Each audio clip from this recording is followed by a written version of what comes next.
Hello, ladies and gentlemen, and I'm back. Well, so there's probably going to be at least 1 to 2 more videos today. I may actually stream today depending on what happens because there is another going on with the Twitter files that I may want to get to, but I want to get these videos out of the way because that's still ongoing. I still need to get a lot of other videos out of the way in the process.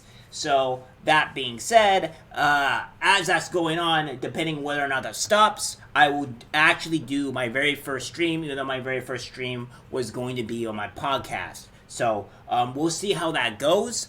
But as I said, this is all in the works. I'm keeping track of it, and I will go down over the video today. I may actually have 5 or 6 videos coming out today, more than I thought, just due to the fact that there's a lot of videos I wanted to do previously, which was supposed to be 3 or 4, but due to this aspect of all this information coming out, I want to get immediately on to the Twitter files and all this other stuff.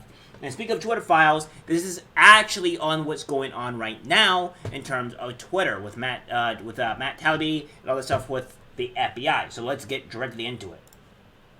All right, Matt Taibbi. Twitter files supplemental.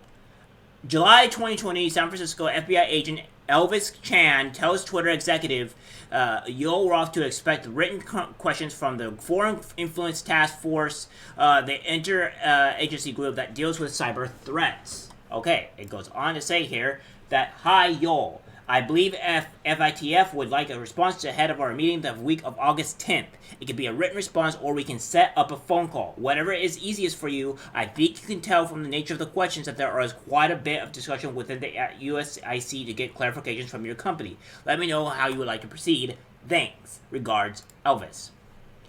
The questionable authors seem displeased with Twitter implying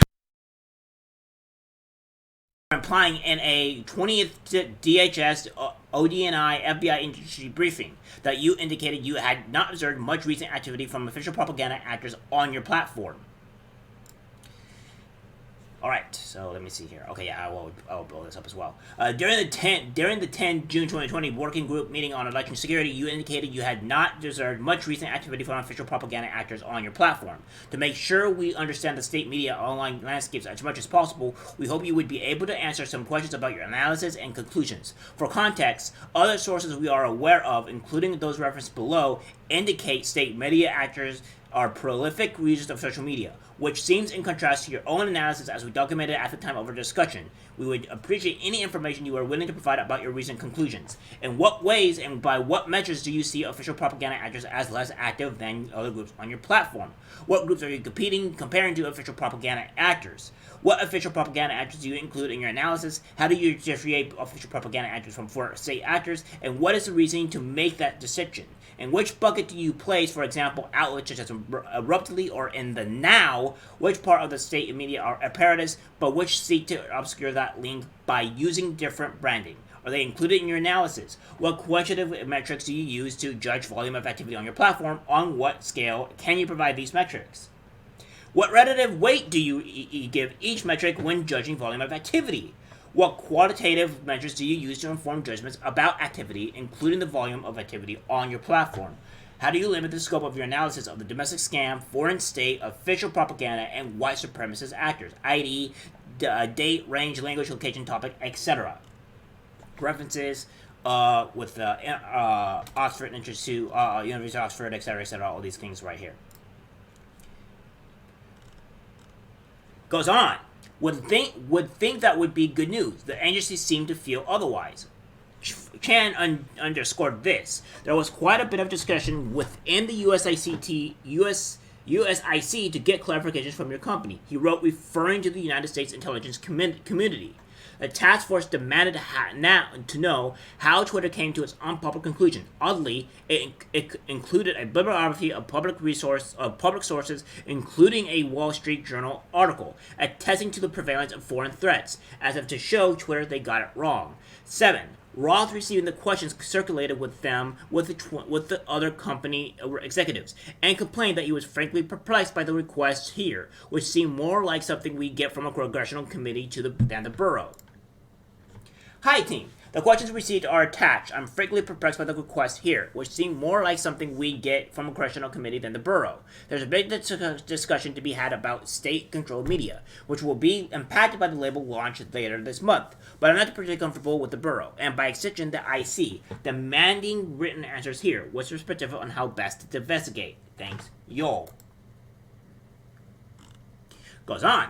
He added he was not comfortable with the borough and by extension the IC demanding written answers. The idea of the FBI acting as a conduit for the intelligence community is interesting, given that many agencies are barred from domestic operations. He then sent another note, internally saying the premise of the questions was flawed, because we've been clear that the officials say propaganda is definitely a thing on Twitter. Note the intelligence of emphasis. Privileged and confidential. On one other follow-up, in reading the document, the entire premise seems flawed. In our June 2020 briefing, we did not indicate that we had not observed much recent activity from official propaganda actors on your platform. I reviewed my notes from that briefing, and there's a specific item calling out official propaganda outlets as a major factor, and in multiple follow-ups with Elvis, and we've been clear that official state propaganda is definitely a thing on Twitter. But that's different in terms of how we handle it than clients design fake accounts. My recommendation is to get on the phone with Elvis ASAP and try to straighten this out. I'm concerned that there's swirl somewhere in the IC about his statement that they may have been fundamentally misunderstood. Somehow that's redacted. Would you be okay with me reaching out to Elvis today to try to do that in advance of more formally engaging with the doc they sent? Y'all. Roth suggested they get on the phone with Elvis ASAP and try to straighten this out, to disabuse the agency of any notion that state propaganda is not a thing on Twitter. This exchange is, among other things, because some of the Robert Cleveland shows cited by the FITF are sourced to intelligence officials, who in turn cited public sources. The FBI responded to Friday's report by saying regularly engages with private sector entities to provide information specific to identify foreign malign influence actors, subversive, undeclared, covert, or criminal activities. Okay, the FBI replies to Matt Tabby, the FBI regularly engages with private sector entities to provide information specific to identified foreign malign influence actors, subversive, undeclared, covert, or criminal activities. Private sector entities independently make decisions about. That may be true, but we haven't seen that in documents to date. Instead, we're mostly seeing requests for moderation involving low-follower accounts belonging to ordinary Americans, and Bill Baldwin. Watch Barry Rice and check out for more from the Twitter files. Okay, so that being said, we're going to go over here and see exactly what's going on. So, that being said, that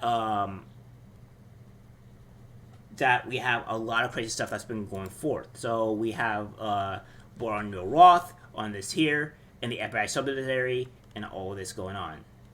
So, now that we know this, we see all the issues that are proclaiming here of what the FBI has been doing to the American people, censoring American people, etc., etc. The FBI has definitely been involved in all the other issues that have been pertained here.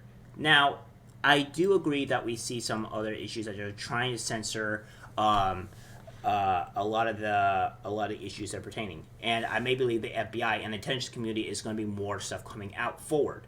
So until then, we will see exactly what goes on and when they release more of that stuff. Don't worry, guys. I will be on the case and I will report it immediately as possible. Right now, that's still ongoing, and if I did a video on that right now, guys, I would only be getting part of it, and it wouldn't be getting all of it, and that's the reason why if it's still ongoing, even after I'm done with this video, and then and with all my other stuff, I will stream it. If not, I will make a very long form video, because normally last time that I did stuff like this, I had it's down to 36 or so parts.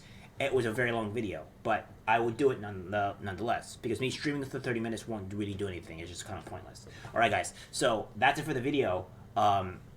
Stay tuned, because there's going to be a lot more stuff coming forward. All right, guys. That's it for the video. Like, subscribe, share, and take care.